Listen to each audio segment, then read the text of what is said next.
kami nga, sabi ko nga, di ba nasa construction din kami. Ang daming mga ganun sa aming moments na pwede sana namin in-rub yung mga ganun. Na kami ay kikita, pero hindi, yung pera ay galing sa hindi magandang paraan. I always say, I want to be a doctor. Bakit? Because that's what my parents want me to be. Wala akong alam sa pagluluto. Binuksan ko lang yung stove, nagluto ako, tinikman ko. Hindi ako namimili ng trabaho. Sabihan ako ng mga kamag-anak ko na, engineer ka, tapos nagme-makeup ka lang. Tapos cum laude graduate ka pa, tapos nagme-makeup ka lang ngayon. Na dinaanan ko na nga, nagkamali pa ako. Top 3 qualities na dapat meron ng isang successful entrepreneur. Ano ang secret ingredient ni Chef Jeng? Hindi lang sa cakes and everything na in business and in life.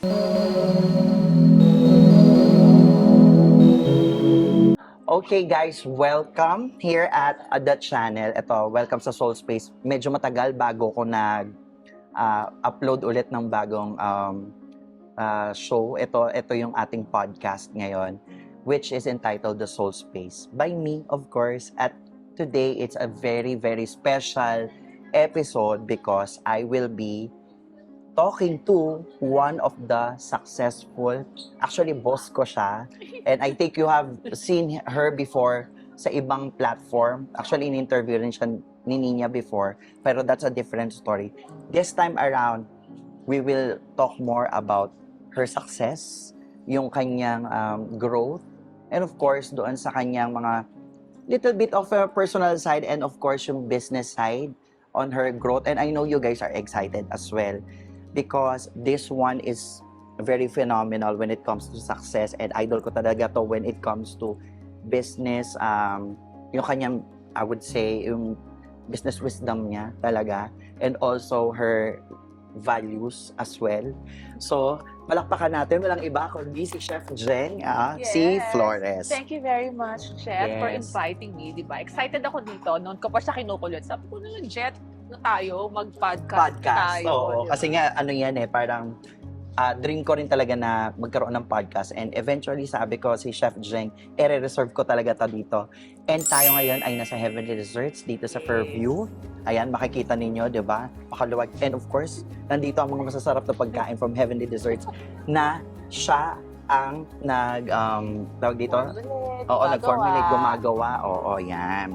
So, kumusta? Magkumustahan muna tayo. Kumusta ka ngayon, Chef Jeng? Lagi mo ko tinatanong di ba? Yes, kumusta? Ano na? Ano na? Okay naman.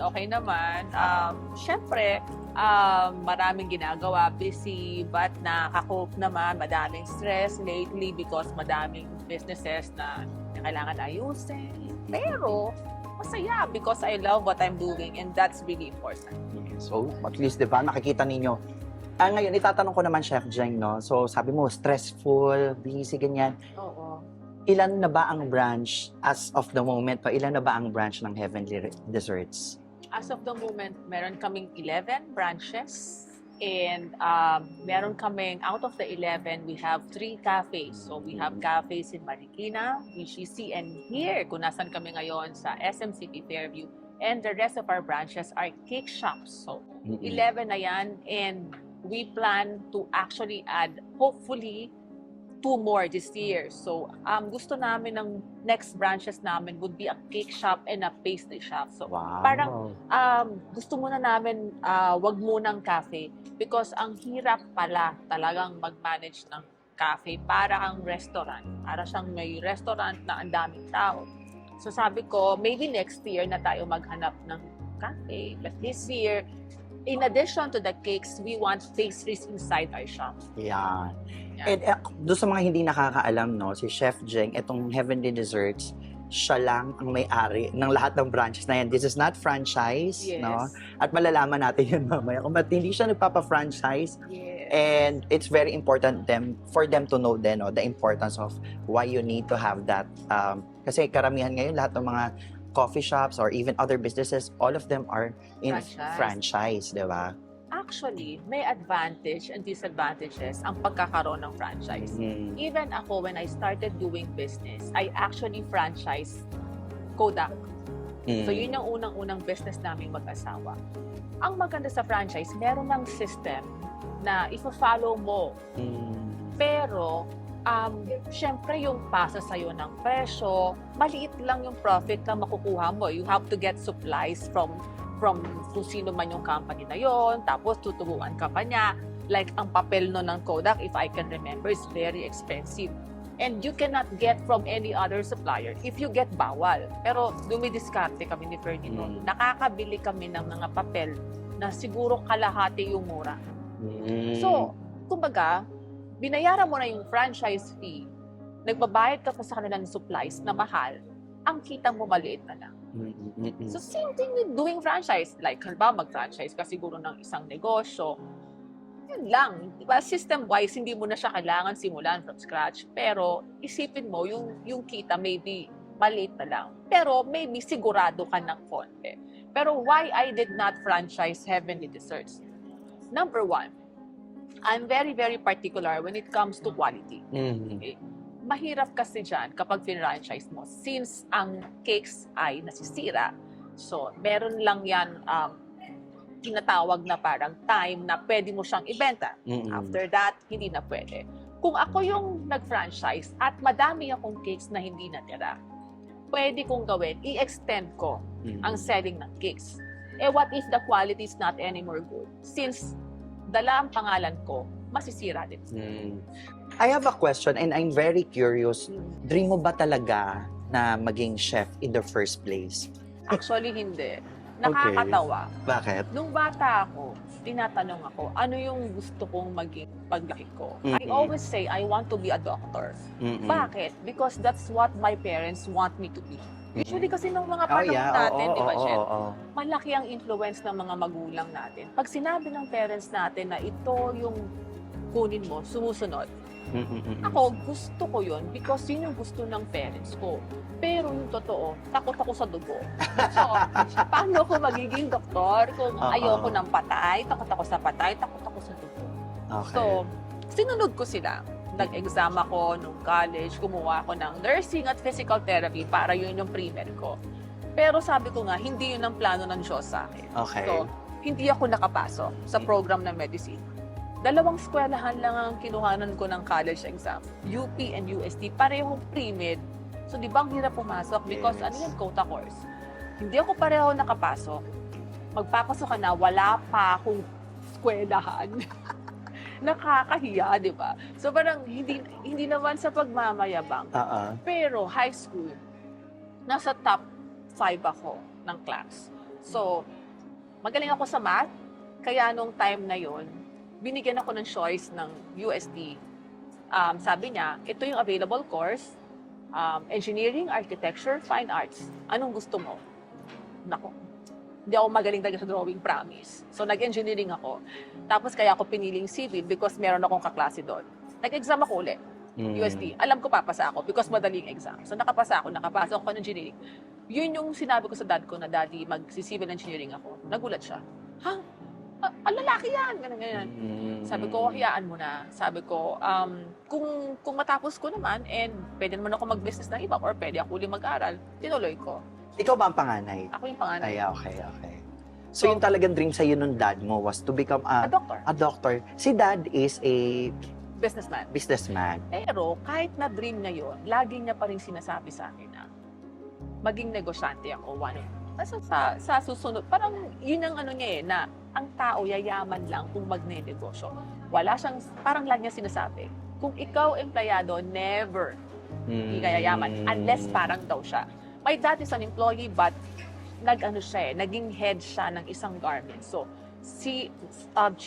COO, okay? Tapos maganda yung salary, tapos may mga profit sharing sila nakukuha. So, maganda yung kita niya. Pero sabi nga niya, bihira yung gano'n. So, sabi niya, negosyo ka. Kung gusto mo talagang yumaman, gusto mo kita, magnegosyo. Pero never in your wildest dream na talaga, gusto kong maging chef. Hindi talaga yung sumali. Hindi talaga yung sumali. Hindi talaga, pero ang sarap magluto ng mami ko. What does she cook? Iba-iba. Alam mo, pag may handaan sa bahay, hindi kami nagpapakater. Siya lang nagluluto lang. Wow. Pero hindi rin ako tumutulong, So, wala akong interest sa luto. nung bata ako. Siguro because my mom is magaling na magluto. Tapos, Siyempre, bakit ka pa naman bakit ba? pa ako join sa'yo? May Diba? magaling na magluto. Galing-galing mo na, Oo diba? nga naman. Wala, even yung oven sa bahay, walang nagbubukas mo. Kasi ayokong buksan yung oven kasi baka makasunog lang ako. Or what. So, Pero you never felt that you have that inkling na parang, uy, parang papunta ako dito. Well, naramdaman ko yan nung nag-asawa ako. Kasi syempre, umiwalay kami ng bahay. I have to cook, of course, for my husband. Okay. Wala akong alam sa pagluluto. Binuksan ko lang yung stove, nagluto ako, tinikman ko. Tapos sabi ni Ferdy, sarap mo magluto. So yung dila ko, marunong akong Kumilatis. basa at kumilatis ng masarap. Kasi may mga tao na hindi. Like pag kumain sila, okay na yan, masarap naman. Pero pag tinikman ko, parang hindi. So, doon ko na-discover na, parang meron ata akong talent sa cooking. So, yun na nga, nag-construction naman kami. Pero there was a time na nag-enroll ako talaga ng culinary. Nag-aral ako kasi parang na-feel ko na parang may talent ako dito. So, not cooking, pero baking? No, I started culinary. Culinary cooking. talaga, in cooking talaga. In cooking. Nag-enroll ako sa Center for Culinary Arts, CCA. Okay. Yes. Tapos, from there, kasi I think, no, yung palate mo was trained when you were young. So, diverse na agad yung palate mo. Kasi mom mo, yung mami ko eh. So, you already have that standard kung ano yung masarap at hindi masarap. So, nung nagluluto ka na kay alam Habi, ko na yung masarap alam mo na. sa hindi. Oo. So, pagkatapos yun nga, dahil nga feeling ko, meron akong talent, nag-aral ako. Nag-aral pa ako ulit. Nag-enroll ako kay Henny Season. So, doon ako naman nag-start ng... Pero ginawa ko doon, cooking and baking pa rin. Pareho pa rin, pero mas madami na akong kinuhang baking. Sabi ko, kulang pa eh. Kulang pa. Aral pa ako. Nag-aral na ako. Naghanap ako ng school. Umikot ako sa malalaking baking school sa Metro Manila. Sabi ko, kailangan kong matuto. Gusto ko talaga yung magaling. Meron ako nakita sa May Makati, yung Academy of Pastry Arts Philippines. Pagpasok ko pa lang, nakita ko, ito na yon. This is it. This is it. Diba? So, I studied there for about 9 months. So, from basic to intermediate to advanced, tinapos ko, I studied siguro for, 9 months, plus 1 month ako nag-train sa Malaysia. Brimo, Monday to Friday, 8 a.m. to 5 p.m. Galing ako Marikina, I have to leave Marikina before 6, 5:30, darating ako doon ng before 8. Araw-araw. How many kids do you have right now? Dalawa na. Dalawa na yun. Medyo malalaki na ito. Oo, kasi 2017 ako nag-aral. So si Ice, during that time, was 9 years old. Malalaki na sila. So nakakapag-aral na ako. Pero ang hirap ako noong time na yon kasi ilang taon na ako. Alam siguro yung iba na civil engineer ako. I'm a licensed engineer. Pero hindi ko talaga nagamit yung pagiging engineer ko. Although I have 30 dun sa kanyang business, sa construction business. Parang meron kang pakiramdam na parang emptiness sa sarili mo. Na parang, ano ba to? Parang feeling ko wala akong silbi. Yun yung pakiramdam ko, Jet. Tapos, ano pa ako, sobrang may mga time na parang negative ka na. Paano na lang pag iwan ako ng asawa ko? Wala akong alam gawin. Well, graduate ako pero hindi ko nagamit yung pinag-aralan ko. Pag nag-apply ako, tatanggapin ba ako as an engineer? Hindi. So, ano magiging work ko? May ganun akong... So, may self-doubt may ka ganun naman? ako. Kaya nga ako nag-makeup din. Nag-aral ako ng makeup. Di ba, naging isa akong makeup artist and during that time, isa ako sa pina-sought after na makeup artist for weddings. Sobrang dami kong events nung time na yun. So, yun. So, imagine, ang dami, no? Ang daming talent nitong boss ko. From being an engineer to becoming a makeup artist and now... Unang-una, hindi ako namimili ng trabaho. Hindi ako nahihiya. Sinasabihan ako ng mga kamag-anak ko na engineer ka, tapos nagme-makeup ka lang. Parang may mga nagda-down sa akin na parang, tapos cum laude graduate ka pa, tapos nagme-makeup ka lang. Ayun. May mga ganun ako narinig. Although hindi ko yan narinig sa magulang ko. How does it feel when you hear that? Siyempre, parang ako, hindi ako nasasaktan na sinasabi ng ibang tao yun. Because at the back of my mind, do you know how much I am earning during that time? isang wasiwas ko lang ng brush ko, isang buwan mo ng sweldo. Ganun kamahal yung binabayad sa akin during that time. And syempre, habang bata ka, gusto mo mag-ipon. At gusto ko yung ginagawa ko kasi pag nagpapaganda ako ng mga brides, natutuwa sila. May mga brides nga no na pag hindi ako pwede, ina-adjust nila yung wedding date nila. Para lang ako yung gumawa nung kanilang kasal. So, for me, fulfillment ko yun. Pero again, ako lang yun. Naiisip ko na habang tumatanda ako, paano pag nagkasakit ako? Di wala akong trabaho. Diba? Lumalabo na yung mata ko. Paano yun? Nakasalamin na ba ako? Nagme-makeup pa rin ako. Doon ko naisipan na Hindi ko ma-imagine. Ganun ka. habang layo, di ba? So parang sabi ko, kailangan ko ng mas stable na either na business or anything. Kaya ako nag-aral kasi may balak kaming mag-migrate. 2017 ata yun na parang naisip namin na alis na kami ng Pilipinas. Si Ferdy got an offer sa Australia. So sabi ko nga, yun yung parang fear ko, Jet, na ano gagawin ko doon? Hindi naman ako nag-practice as an engineer. So kailangan ko ng ibang career. Nag-aral ako ng culinary. So sabi ko, at least pag lumipat tayo ng Australia, pwede ako magtrabaho as a pastry chef. Sa totoo lang, ilang taon din yun na hindi ko ginamit yung skills ko as a pastry chef. Kasi tinulungan ko si Ferdy. Pero your heart is still there, no? Nawala eh. Nawala? Ang nangyari na lang noon, Chef, pag gusto ko lang, okay, may party kami sa bahay, gagawa akong cake. Ganon. At least meron ko. Hindi ka na bibili, ikaw na lang gagawa. Pero hindi ko na, siguro ng time na yun, hindi ko pa naramdaman na magiging business ko siya. Because nga busy kami sa construction. Paano siya nagsimula? Is it accidental? Or well, drink ba talaga? Accidental ba ito na nagawa? Paano ba? Siyempre, accidental. Pandemic. 2020, March, sarado. Walang business, wala lahat. Lahat ng tao nasa bahay. Anong gagawin mo? Diba? I don't know if you remember, pero during that time, diba, lahat ng tao nabibake. Oo, yeah. I did, no? Ako rin. Alala ko, nagluto rin ako. Nagbebenta. Pero nung time na yon, ayokong magbenta. Gusto ko lang mag-vlog. Gusto ko lang magturo ng baking. Ganyan. Tapos, yung mga nakakita friends ko, hindi ko daw ibenta. Sabi ko, hindi ako magaling magbenta eh. Sabi ko, hindi ko yan ano Forte. talaga, forte. Kinulit. Sabi nila, basta bibili ako. Okay, pinagbili ako, gusto bumili, binenta ko. Tapos nagsunod-sunod na. Friends and family, nagsunod-sunod na. Tapos sabi ko, subukan ko kaya. Post ko sa FB, ganyan. Tapos i-boost ko. Ay, grabe nung binus ko, Jet. Nagbulat ako sa inquiry. Parang in a day. Siguro nakakuha ako ng more than 50 inquiries a day. Tapos, nung time na yon, syempre, ang mga tao nasa bahay, may mga pera yan kasi sumisweldo naman yung iba. Tapos yung iba gusto lang kumain.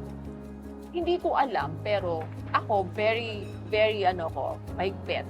You cannot get your order nang walang full payment. So, ang worry ko na baka matakot yung tao kasi baka sabihin scammer ako. Siyempre, I don't know, naniwala sila eh. Nagbabayad sila sa akin. Pinapadala ko yung cake nila.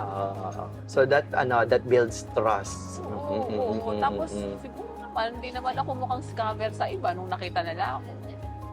Ayun, doon na nag-start. Diretso na hanggat kailangan ko na ng tulong. Yan si Joanne, yung aking executive assistant. Siya yung una-una ko tinawagan Joanne, sabi ko, hindi ko na kaya. Pagsagot pa lang na inquiry, sobrang dami in a day.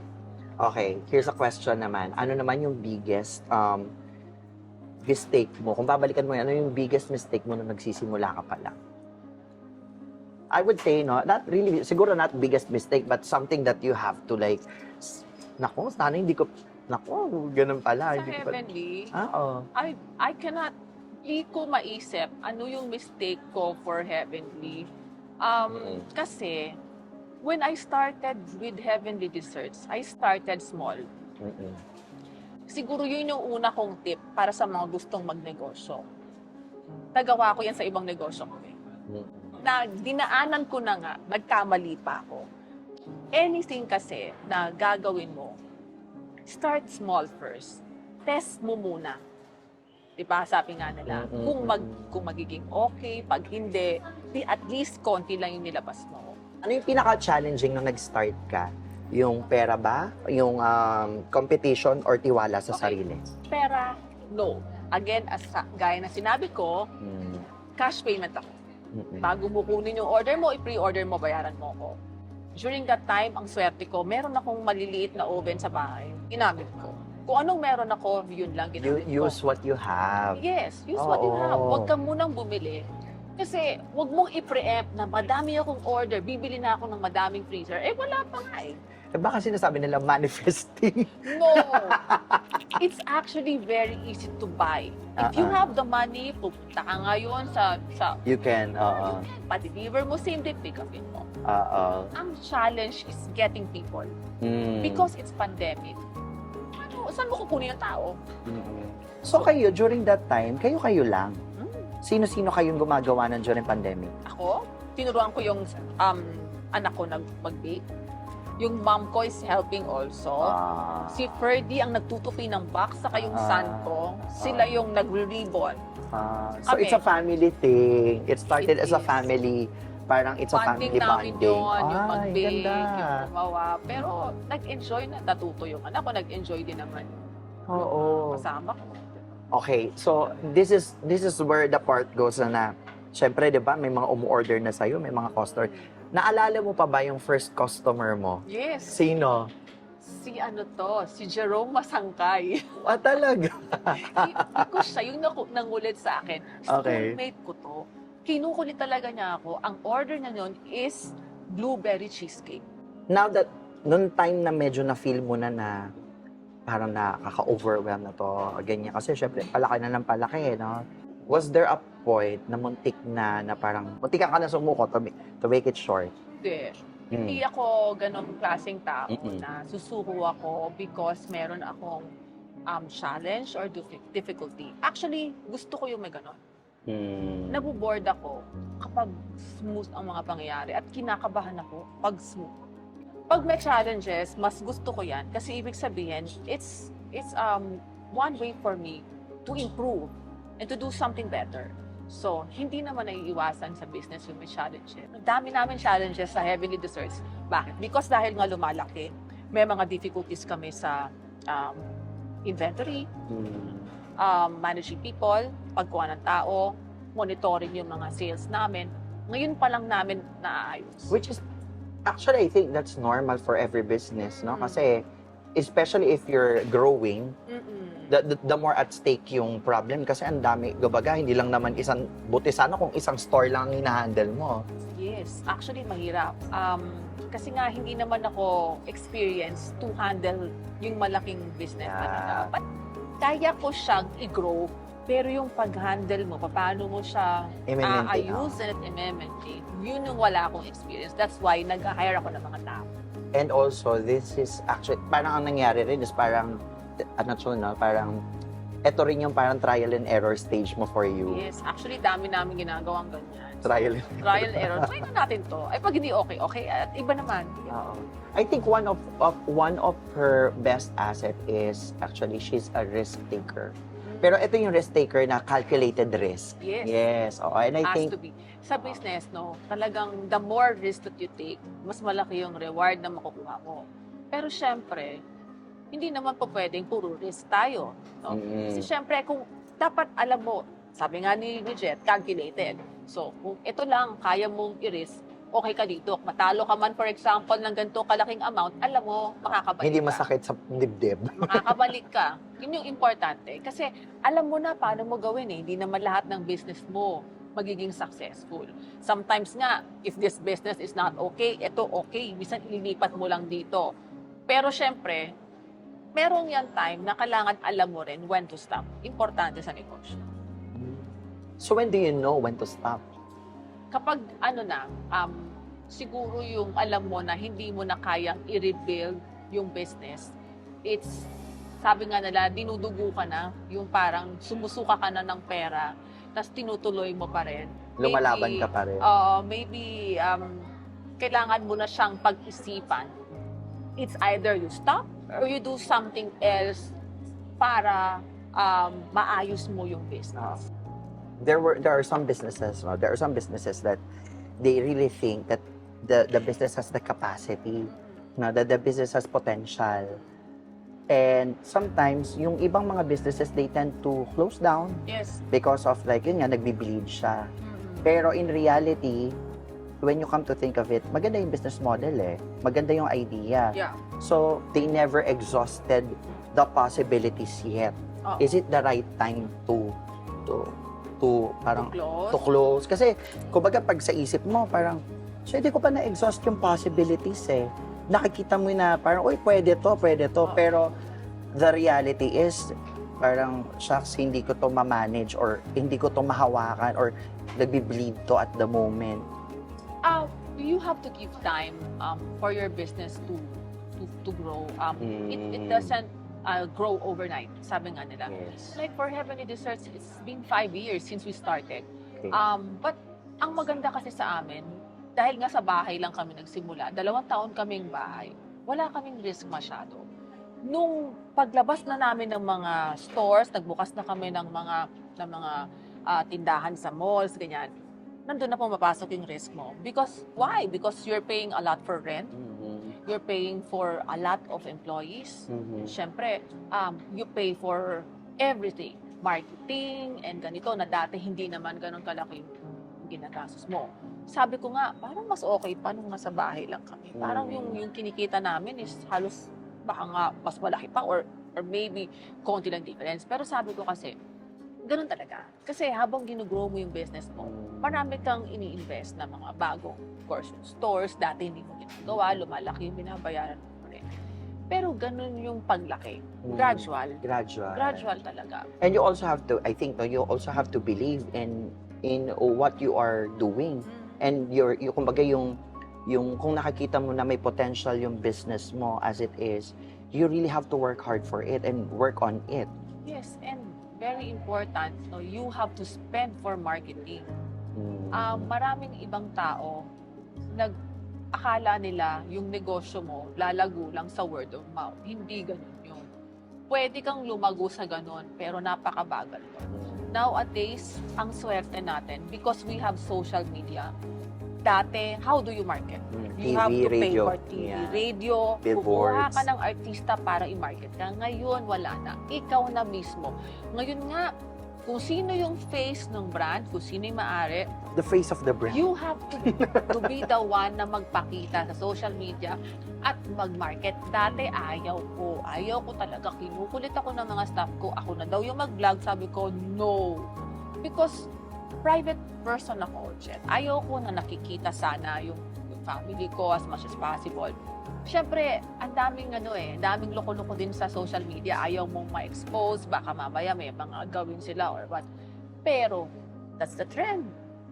And you have to follow the trend. Ako naman, okay, sige, trend yan, subukan natin. So, well, kaya nga ngayon, yung mukha ko kung saan nakikita, Yes. di ba? Pinapa-OOTD ako ng mga ito, tapos papagawain ako ng mga kung ano-anong content. Pero, sa totoo lang, na-enjoy ko na rin siya. Anong time na ng pag-build mo ng Heavenly Desserts, so nasabi mo na, shit, lumalago na tayo. Ano na to? Parang iba na to. Parang ganon. Ano yung certain point na yon? Masakit na yung ulo ko. Nung dumadami, parang lumalaki na yung gastos ko Oo, ngayon. mas masakit na yung ulo ko. Parang, Parang ang dami na natin binabayaran. But, ito yung natin, babayaran natin sa BIR. pang ilang branch? Ay, siguro nung Mm-mm. nung last year, kasi last year, kinonvert namin ng Marikina to cafe. Nung nag-cafe kami, sumakit talaga yung ulo namin. Aso mo na nasabi na? Cakes lang kami, ang dali-dali. Pero nung na-realize namin, iba pala ang management ng cafe. Kasi parang restaurants eh. Oo. At saka marami kang offerings eh. Imagine, 3 yung ganyan namin. Tapos, ang yabang-yabang namin nung last year, nagtayo kami ng 2. Yung Marikina, tapos yung BGC. Sabi ko pa nga, 3 gusto ko. Tapos, di ba, after a Di few bukas months, magdagdag tayo. oo, after a few months, ito namang Fairview. Tapos, nung Ay, di ba sabi mo nga, gusto mo ng challenge? Oo, gusto ko. Kaya magkatayo ako ulit. So ano yung pinaka-valuable na natutunan mo sa pagnenegosyo na gusto mong Well, may mga nasabi na siya, no? Pero ano pa yung mga hindi mo nasabi na mga valuable lessons in negosyo? Pwede nating i-share sa ating mga viewers. Okay. Isa pang dapat yung paghandaan kung magbe-business kayo is dapat meron kayong ready funds or ready credit from the bank. Like ko sinasabi, build a good relationship with your bank, have a good credit score. How do you do that? Number one, actually, lalabas ko pa lang yung vlog ko na yan eh. Tagal kasi mag-edit ng isang tao. Nauna pa si Jet, di ba? Teka lang. Last week na po yun. Mamaya pag uwi ko, edit ko na ba? Hindi. Number one, yun na nga, magbayad kayo on time ng mga credit cards nyo. Iwasan ninyo na dinidilim. Sorry naman, di ba? Hindi nagbabayad dito. Bayaran nyo yan kasi dyan yung nag-build yung credit score nyo. Umutang kayo pa konti-konti sa bangko para mas bayaran nyo on time. Kasi minsan, doon nila tinitignan kung nagbabayad ka ng maayos. Tapos yung interest rates mo bumababayan habang gumaganda ang credit score mo. Kailangan mo yan kasi sa business, hindi, like ako, no? Pag kumita, for example, kami, hindi ko yan nilalagay sa bank. Ini-invest ko yan ulit. Kailangan ko siyang ilabas. Like, sige, tayo ulit ng branch doon. Tapos from there, kukuha ko sa bangko ng pwede natin gamitin for operation expense. Tapos yun yung mga babayaran mo like ganito, ganyan. Ang liit lang kasi ng interest ng bangko na parang isipin mo, yung interest mo, kaya mong kitain sa monthly mo. Isipin mo, no, nakakapagtayo ka ng negosyo nang hindi mo gamit ang pera. Actually, that's one life lesson. Actually, business lesson that I really wish I knew. Diba? 50 years ago. Siguro kasi dito sa Philippines, hindi sila financially literate.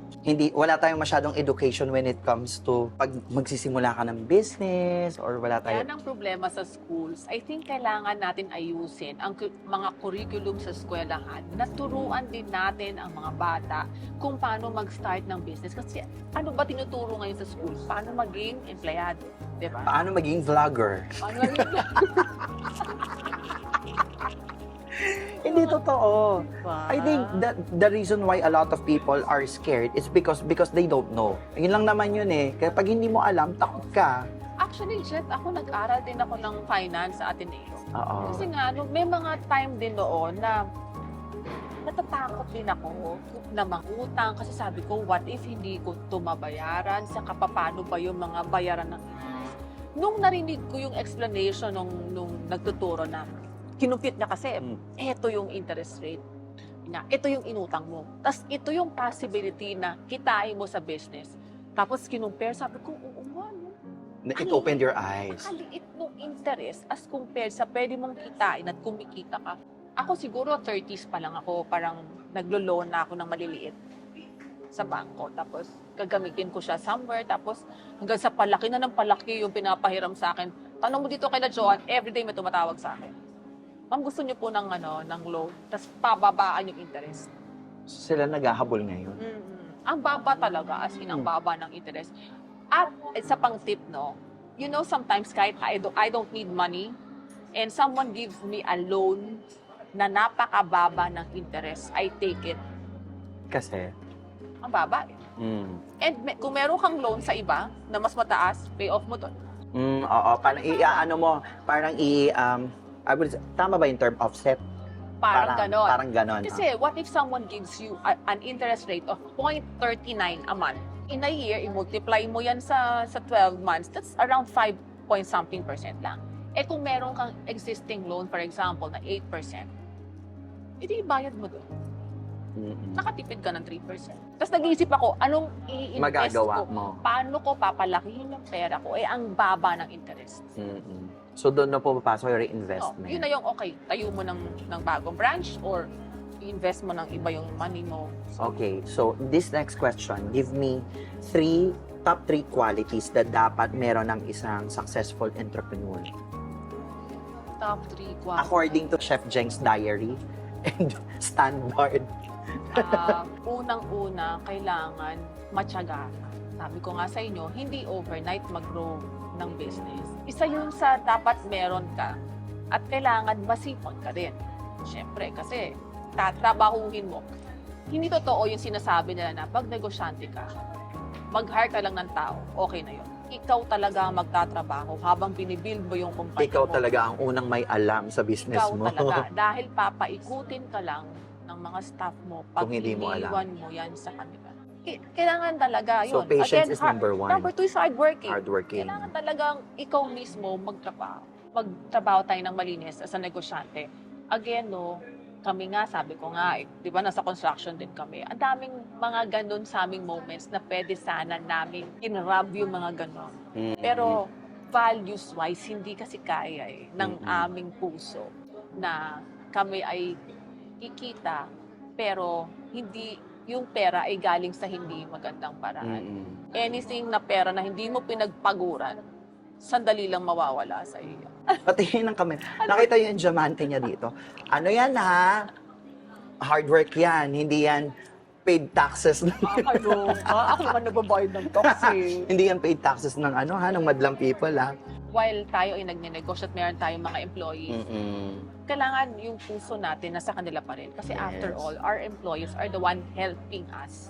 Diba? Kung wala sila, hindi natin mapapalaki yung business. Ang sabi nga nila, if you are not good to the waiter, but good to the amo, you're not a good person at all. You have your business, but you also have your family life. How do you balance it? Very hard. Very hard. Oo, Very masabi ko nga na hard. Very, very hard. Actually, dati, sanay yung mga anak ko na nasa bahay ako. Dati kasi nung wala pang Heavenly Desserts, ako talaga yung nagtuturo. Pero ang maganda nun, kasi malalaki na sila ngayon, Chet. So, hindi na katulad dati na talagang tuturuan mo yan sa exam, sa assignments. During that time na nagpo-form pa sila ng mga bata pa, I was really there to teach them. Kasi ano ko kumbaga, ang memory ko, parang sabi nga na may photographic memory daw ako na alam ko pa yung mga inaral ko mula bata ako hanggang ngayon. So magaling akong teacher. Hands-on din. Hands-on ako. I have to admit, it's really hard sometimes because late na ako umuwi.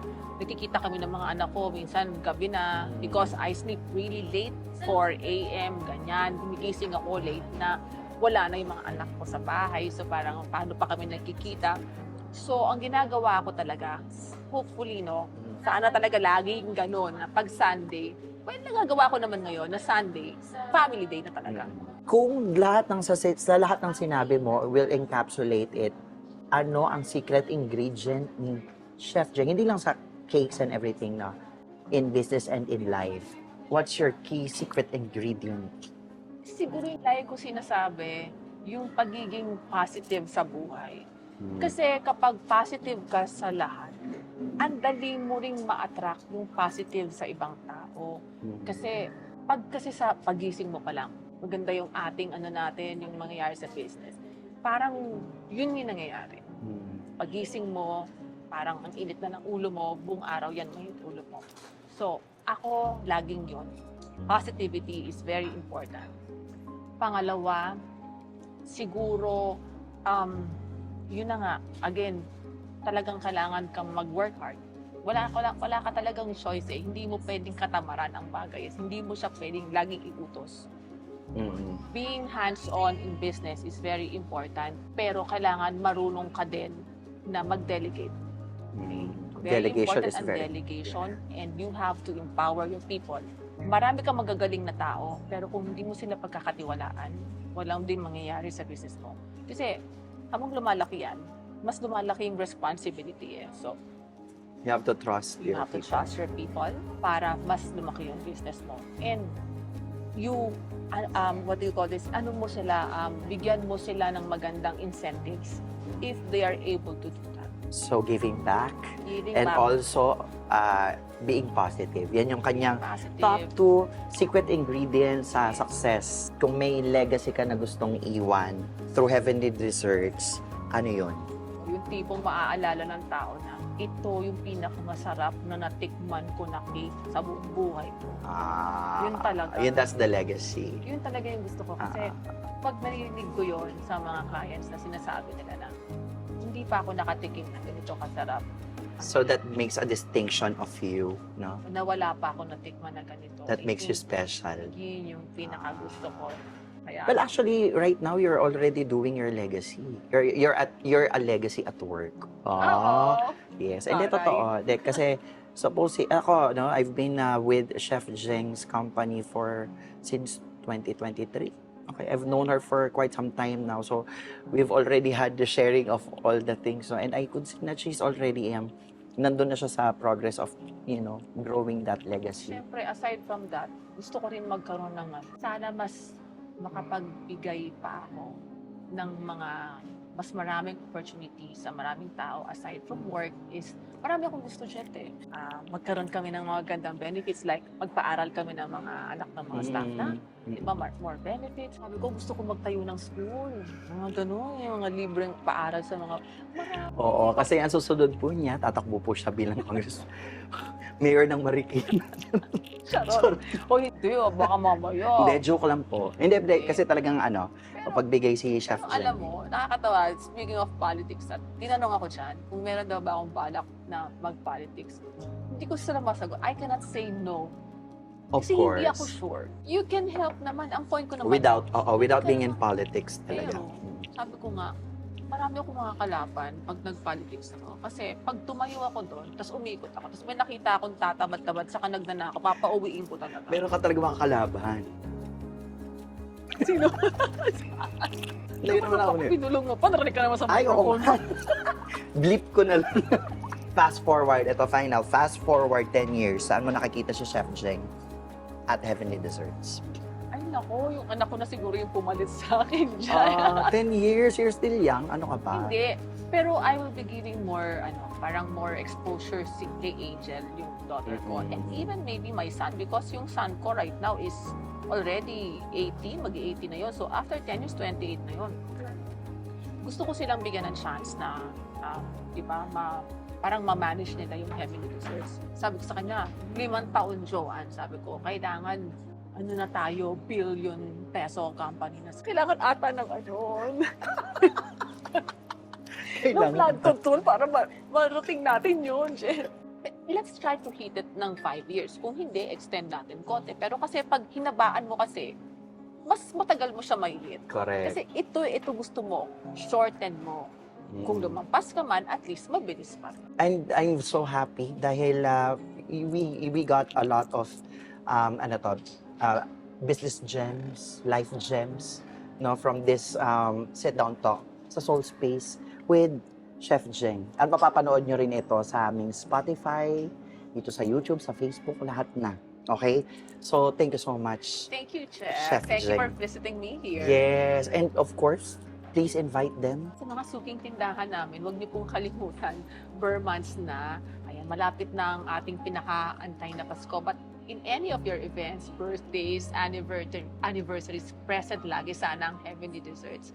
We also do dessert buffet. So kung may mga weddings kayo, hindi kaming pumunta sa inyo para setapan kayo. We have cafes. So yung mga gustong matikman ng mga slices namin, available na yan sa cafes. And please do watch out for our future branches.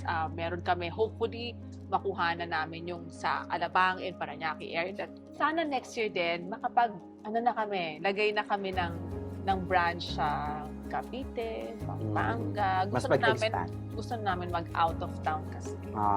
We'll pray for that. And of course, maa-achieve natin yan. Sabi nga, hard work and patience, nandiyan siya. And of course, guys, kung may mga takeaway kayo dito, okay, comment down below sa ating comment section kung ano yung mga life lesson. Kung ano yung natutunan nyo dito sa video na to that you want to share. Meron, of course. I-comment nyo na yan. Marami ng oras na suggest, kahit mga 10 oras kami mag-usap. Ay, hindi. Actually, kulang to. Kasi yung SD card natin, pang lang to pang 2 oras lang to Oo. Okay, so thank you so much for watching this video. And if you like this video, please give it a thumbs up. Follow me on the social media platforms. And kung may gusto pa kayong next episode, sino naman ang gusto ninyong interviewin ko. Thank you so much for watching. Thank you so much, Chef Jeng. Salamat. And we'll see you again. Always. Bye. Bye. Bye-bye, everyone.